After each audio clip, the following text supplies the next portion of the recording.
Hello दोस्तों, स्वागत है आपका जी के ब्लॉग में। तो आज हम लोग बात करेंगे नेपाल के ऊपर। नेपाल में जिस तरह से प्रदर्शन हो रहा है, जिस तरह वहाँ आगजनी हो रही है, उन सब के विषय में आज हम बात करेंगे।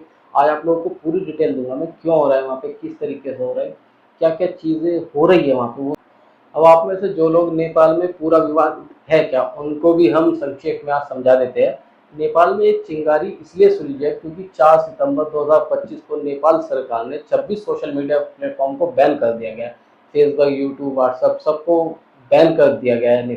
नेपाल में सब पर ताला लगा दिया है। तर्क दिया है कि नेपाल में कंपनियां अपनी दफ्तर नहीं खोल रही है, टैक्स को नहीं मान रही, लेकिन कहानी असली कुछ और थी। कुछ लोगों ने कहा कि नेपाल चाइना के करीब जा रहा है, लाखों डॉलर की रिश्वत ले रहा है नेपाल चाइना से। टिकटॉक को भी नेपाल में प्रमोट किया जा रहा है, इसलिए सारी सोशल मीडिया प्लेटफॉर्म को ठप कर दिया गया है। इसलिए बेरोजगारी, करप्शन, नेपाल की बदहाल अर्थव्यवस्था इन सब का जिम्मेदार है। जनता नेपाल की सरकार को बहुत परेशान हो चुकी थी और उनकी आवाज़ को, जनता की आवाज़ को दबा दिया गया था। और फिर वहाँ पे 13 साल से 28 साल के नौजवान, जिनको जेंसी बोलते हैं, वो सड़कों पर उतरे और उन्होंने प्रदर्शन शुरू किया, सरकार के खिलाफ प्रदर्शन शुरू किया उन्होंने।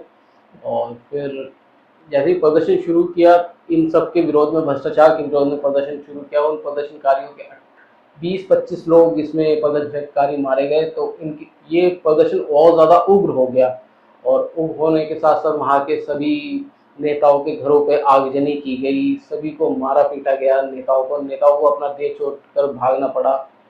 नौजवानों का गुस्सा सड़कों पर आया और वहीं से सरकार के उल्टे दिन शुरू हो गए।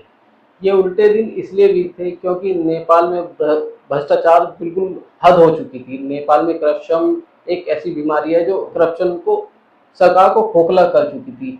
12% से ऊपर नौजवान बेरोजगार है, खेतों में खेत खलियान सब बेकार है। लाखों नेपाली लड़के विदेशों में जाते हैं, कम से कम खाने पीने का जुगाड़ हो सके। नेता भ्रष्टाचार करते हैं, घोटाले करते हैं, रिश्वत लेते हैं, कमीशन खोरी करते हैं, और नेताओं के बच्चे विदेशों में जाके पढ़ाई करते हैं, सोशल मीडिया पर अपनी लग्जरी लाइफ को प्रमोट करते हैं। वहाँ पे विदेश में जाके महंगे रिसोर्टों में छुट्टियां मनाते हैं, उनके वीडियो सारे सोशल मीडिया पर आते हैं।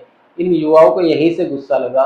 सरकार को लगा कि सोशल मीडिया सारा बैन कर देंगे, लेकिन ये बैन सिर्फ आवाज दबाने तक नहीं रुका, नेपाल की अर्थव्यवस्था को लात मार दी। नेपाल टूरिज्म और विदेशों से आने वाले पैसों को, सबको लात मार दी। सब बिजनेस ठप हो गए। जैसे सोशल मीडिया बैन हुआ, सब बिजनेस ठप हो गए। यहाँ से यूट्यूब की जो कमाई होती थी वो सब बंद हो गई नेपाल में। नेपाल के जो लोग बाहर रहते थे, आपस में संपर्क कम होने लगे। छोटे छोटे व्यापारी जो सोशल मीडिया पर दुकान चला रहे थे, अब सड़कों पर आने लगे, और यहीं से प्रोटेस्ट की वजह से कर्फ्यू लग गया। पर्यटक भागे, व्यापार रुका, करोड़ों का नुकसान हुआ, और नेपाल की जीडीपी को बहुत बड़ा झटका लगा। लेकिन नेता जो थे वो अपनी मस्ती में मस्त थे। लोग अपनी प्रोटेस्ट करते सड़कों पर उतरे, और इन सब में सत्ता के जो उतरे, बहुत ज़्यादा बुरी हालत हो गई वहाँ। हालांकि बच्चों ने शांतिपूर्ण प्रदर्शन किया। पहले किताब और प्रदर्शन बैनर किया कि ये सब चीज़ें बंद करो, लेकिन इसके बाद सरकार कहती है कि ये सब बच्चे नहीं हैं, आतंकवादी है, इन सब पर हथियार मारे, गोलियां मारी गई, बल प्रयोग किया पुलिस ने, मोटर गन का प्रयोग किया पुलिस ने, उनकी गोली चलाई जाती है। 17 से 19 साल के युवाओं की मौत हो जाती है, सैकड़ों सड़क पर गिर कर घायल हो जाते हैं। संस्कृत प्रदर्शनकारियों ने बैरिकेडिंग को तोड़े, संसद पे हमला किया, 19 मौतें हुई, 300-400 घायल हुए। और उन्हीं के बाद जनता का गुस्सा 7वें आसमान पर चला गया। सरकार यहाँ भी नहीं मानी, इंटरनेट को बंद कर दिया गया, कर्फ्यू लगा दिया गया, आर्मी को शहर में लाया गया। लेकिन ये प्रदर्शनकारी कहते हैं कि सरकार को इस्तीफा देना पड़ेगा। फिर दबाव में सरकार को इस्तीफा देना पड़ा, प्रधानमंत्री को इस्तीफा देना पड़ा।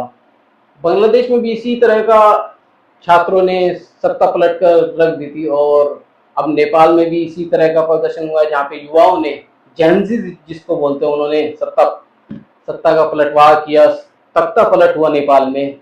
नेपाल की हालत भी वैसी है, भ्रष्टाचार की हालत बहुत बुरी है नेपाल की हालत। और उसी जनता ने सरकार को पलट कर रख दिया, सत्ता की कुर्सी चली गई।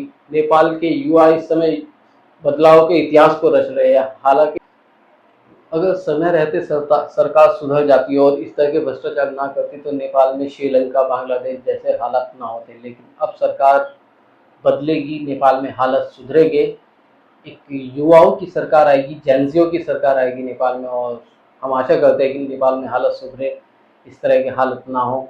ये एक छोटा सा ब्लॉग था आप लोगों को नेपाल की जानकारी देने के लिए कि वहाँ पे क्या-क्या हो रहा है, किस तरीके से हो रहा है, क्यों हो रहा है। तो वीडियो अच्छी लगी तो लाइक ज़रूर कीजिए, चैनल को सब्सक्राइब करना मत भूलिएगा और देखते रहिए जी के ब्लॉग। जय हिंद।